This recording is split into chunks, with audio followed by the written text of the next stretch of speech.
जिस तरह से प्रबंधन किया है इसके चलते हुए निश्चित रूप से ये भारत की सबसे सुरक्षित और सबसे शांत सीमा ऐसी हैं। माननीय अटल बिहारी वाजपेयी जी के जगह समय में जब वन फोर्स वन बॉर्डर ऐसी व्यवस्था की गई, उसके बाद से पंजाब और बांग्लादेश ये दोनों बॉर्डर की सुरक्षा की जिम्मेदारी सीमा सुरक्षा बल पर है। और अपने गठन के समय से लेकर के अब तक सीमा सुरक्षा बल ने भारत की सीमाओं की सुरक्षा के लिए अभूतपूर्व काम किया है। दुनिया में सबसे बड़ा सेंट्रल आर्म पुलिस फोर्स होने के साथ साथ में ये एकमात्र ऐसा पुलिस बल है जिसके पास में अपनी नभ, थल और जल तीनों पर सुरक्षा करने की अपनी व्यवस्था है, अपनी फ्लीट है, अपना कौशल है। निश्चित ही हम सब लोग आज चैन की नींद इसलिए सो पाते हैं कि सीमा पर सजग प्रहरी के रूप में हमारा भारत के सीमा सुरक्षा बल का प्रहरी सन्नद्ध होकर के चौकसी के साथ में खड़ा है। हमारे लिए सौभाग्य का विषय है कि सम्माननीय गृह मंत्री जी स्वयं सीमा सुरक्षा बल के रेजिंग डे के इस कार्यक्रम में यहाँ जोधपुर पधार रहे हैं। पहले ये कार्यक्रम सिर्फ दिल्ली में हुआ करते थे, लेकिन मोदी जी की सरकार बनने के बाद प्रधानमंत्री जी की प्रेरणा से ये तय किया गया कि इन कार्यक्रमों को हम अलग अलग जगह पर करें। और ये कार्यक्रम 2 साल पहले जैसलमेर में आयोजित हुआ, इस बार जोधपुर में आयोजित हो रहा है।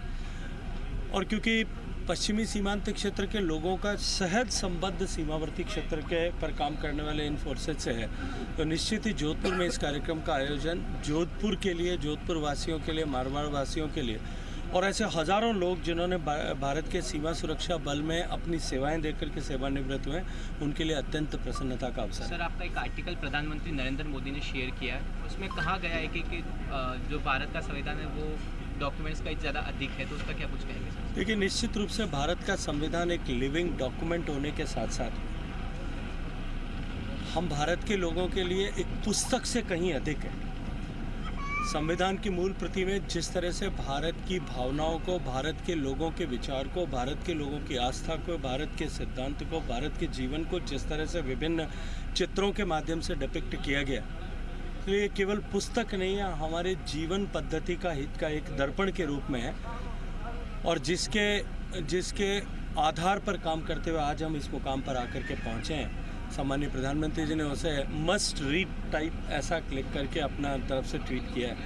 मैं हृदयपूर्वक माननीय प्रधानमंत्री जी का अभिनंदन करता हूँ। सर, सीट नंबर 222 50,000 चलिए, ये तो जांच का विषय है और ये जांच के तार कहाँ तक जाएंगे, ये अभी पूरी जांच होने के बाद में ही जा करके इसके ऊपर मैं कोई टिप्पणी करूं तो ठीक होगा। सर, संसद शुरू हो चुकी है, लगातार वो ब्लैक कपड़े पहन के देखिए, जिनको लोकतंत्र की इस व्यवस्था में जिनको जनता ने नकार दिया, वो सारे लोग अब लोकतंत्र के पराजय को इस तरह से अपनी खींच के रूप में अभिव्यक्त कर रहे हैं। लेकिन देश की जनता इनको इनके चाल चरित्र चेहरे को पहचान चुकी है।